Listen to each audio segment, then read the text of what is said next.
Morning, guys. How you doing? Welcome back to the Spurs Talk Show. I'm Sean Butler. Bugsy Malone's just up in front. This is, what day are we today? Tuesday? Must be Tuesday. I hope you're happy and healthy doing the things that you love with the people that you love doing them with. Please do me a favour, guys. Smash the like button for me. Smash the subscribe button if you haven't already for the channel. Drop a comment and hit the notification bell. Big shout out to everyone who dropped the comments yesterday about the Brighton scouting video. Feedback was pretty positive, so wasn't sure how interested you guys would be in that stuff, but it seems like overwhelmingly there is some interest, so I will continue with it. Do a little mini series perhaps, where when I have some time I'll also look into how other clubs around Europe are doing so well, kind of operating under the same, the same MO of developing young players, selling them on and recircling the harvest. Seems like Benfica, who remain very competitive in the domestic league and in Europe, while selling I think over €1 billion of players over the last decade. It's a phenomenal recycling of success, and they're not the only teams that are doing it. Leipzig, Dortmund, there's teams in Holland that do it very well, Ajax obviously. They all have different advantages and disadvantages to their positions within Europe, where they are, the countries they're in, how big their clubs are relative to everybody else's, how attractive the proposition of going to them is, how clean and clear is the pathway to the first team. It's all different stories, but they all have some similarities, and even if it's not something that Tottenham can embrace, I still think it would be interesting content. So I might just sort of branch out a little bit and do that over the coming months. Today's topic though, guys, is transfer news. I'll get it out of the way. There's two sort of stories that are emerging. I'll start with the easy one. James Maddison, once again, being linked with Tottenham, being linked with Newcastle. It's a very cyclical news cycle, this one. £50 million is the suggested fee. That may change if Leicester get relegated. I think they will get relegated. There could be a fire sale at Leicester. A lot of talented players there that won't want to play Championship football next season. Harvey Barnes, Dewsbury Hall, James Maddison. They've got a couple of right backs that are very interesting and too good for the Championship when they're not injured. What about Patson Daka? A lot of good players. They're too good to be where they are, and if they do go down, then I do expect a lot of those players to leave, and obviously Maddison will be one of them. And of course, it's the two teams that are always touted as vying for his signature, Newcastle and Tottenham. I don't think the price will be too much lower, even if they do go down, because he's got the English tax, and if you're competing with Newcastle, then the chances are that they will just pay the extra money, and so it's over to Daniel Levy. Look, we do need a player like James Maddison. I don't know whether he would favour or prefer Newcastle over Tottenham. I would imagine he'd probably prefer Newcastle. Depending on who Tottenham's manager is and how likely that number 10 role is going to be used and utilised, will shape and sway the opinion. Also, where the two teams finish in the league. James Maddison playing Champions League football would probably be a big draw to him, and so if Newcastle get there ahead of Tottenham, I think you know which way that transfer goes. If Tottenham somehow manage to sneak in and Newcastle fall off, then maybe we have a shout. A really good player, and look, Tottenham definitely need someone in that mould, but there's other players out there that are just as exciting to me as James Maddison. And Maddison's got I wouldn't say he's injury prone, but he does seem to miss about 5 or 6 games, sometimes 7 or 8 games every single season, with various little niggles here and there. With our medical team, I'd rather have someone that comes in that has one of those physical specimens that just don't seem to pick up too many niggles, because I don't trust our medical team to get them right quick enough. So we'll see. There's nothing really to report there though. It's the same old thing, news cycle, just rinse and repeat.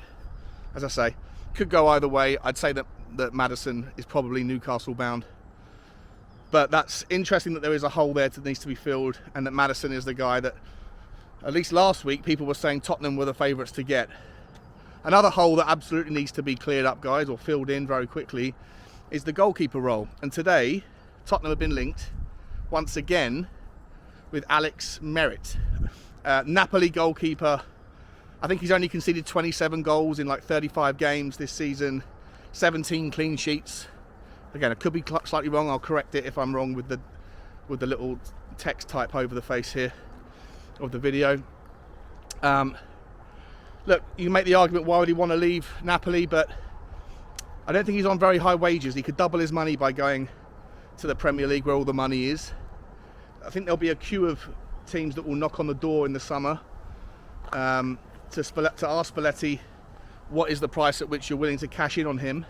And according to Calcio Mercato Napoli this morning, Tottenham are determined, quote unquote, and that they love him, quote unquote, at Tottenham, and that the price would be about 40 million euros, and that's something that Tottenham are, quote, very willing and happy to pay.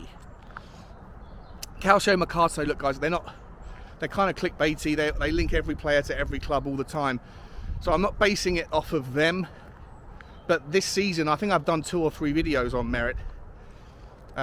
He's been linked with us from, I'm pretty sure from memory, way back last summer. The Athletic were talking about it. And the Athletic are, you know, sort of trustworthy journalists to a degree.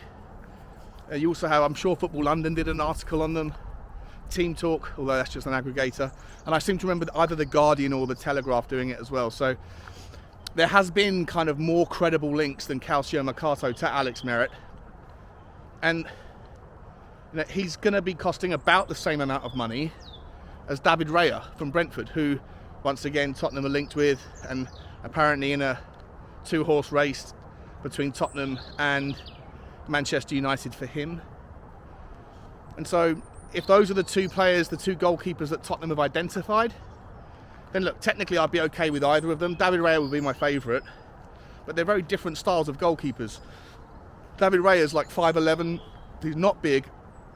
He's very, you know, nimble and agile, but plays more of a sweeper keeper. You know, allows the defence to press and to sit higher up, do a higher line, and can come out and, you know, react and get out and clear the lines from the back. Very comfortable, brilliant distribution, all of the things that Hugo Lloris can't do, and all of the things that would be absolutely necessary if Tottenham wanted to play with a higher line and be able to impose the press for many games next season. Meret is not that kind of goalkeeper. He's like 6'3", 6'4", a big, strapping, tall guy. I wouldn't say he's as like broad and deep-chested as Fraser Foster, but the same similar kind of stature. And with that, he's also incredibly agile, incredibly talented at reflex saves, brilliant penalty saver, very commanding in the box, and can come out and like close down players that break through. But he's certainly what I wouldn't call him a sweeper keeper. And his distribution, his long passes, you know, I'm not going to say they're anywhere near as bad as Hugo's, but I wouldn't put them in the strengths column. And so, 2 different types of keepers. One of them is more, I think, talented at keeping the ball out of the net, out of the goal.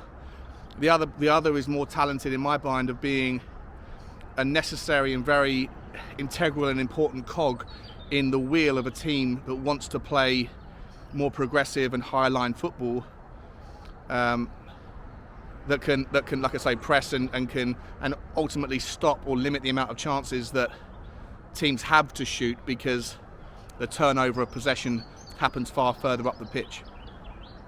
For me, Raya is my favourite, but as always with these things, it comes down to whether the club are going to buy him for the club and then bring in a manager that will have to work with what he's got, or whether or not the club are going to make the decision around, you know, what goalkeeper needs to come in based on what manager they've identified and what sort of formation would that manager typically like to play. Now, I want to have a manager who is capable of diverse tactics, and no rigidity and sort of fluidity and dynamism within their thought. I want them to be innovative. I want them to be able to go, okay, today we're going to go back 3 wing backs. Next week we're going to go back 4-2-3-1, 4-3-3, 3-5-2, whatever. I want them to be able to be confident in adjustments, the players and the manager. But obviously most managers have a preferred system that will take up the dominant period of the training sessions. And so whoever that manager is, if they're more likely to play with a high line than a press, then David Raya makes the better judgment. If they're more likely to not do that and play more of a kind of counter-attacking system, where you are going to invite the ball onto you and invite more of the opposition to have likelihood of chances of pot shots from distance, etc., then I think you'd need someone like Alex Meret over David Raya. It all comes down to the manager, and I don't think the managerial decision is being made yet. I'd like to think that all of the noise that happened against Brighton when Stellini got sent off and the entire stadium was singing for Pochettino, I'd like to think that got back to Daniel Levy. I know he wasn't at the game. I'd like to think that there was some, weird mysticism, and it wasn't too much of a coincidence that you saw Jesus Perez with the tweet and with the picture of the tabs open where he was looking into Greta Steinson, and that there was more to that, and that there were conversations that were happening. Pochettino isn't my first choice. Like Nagelsmann is my first choice. Pochettino is my second choice. Actually, on Sava's show last night, check it out. Go and watch it on the Football Heritage. We had the 3 of us, Sava, Pete, and myself, went through all the different 6 top managers. Pete wanted Brendan Rodgers. I wanted Nagelsmann. I think Sava settled on Nagelsmann.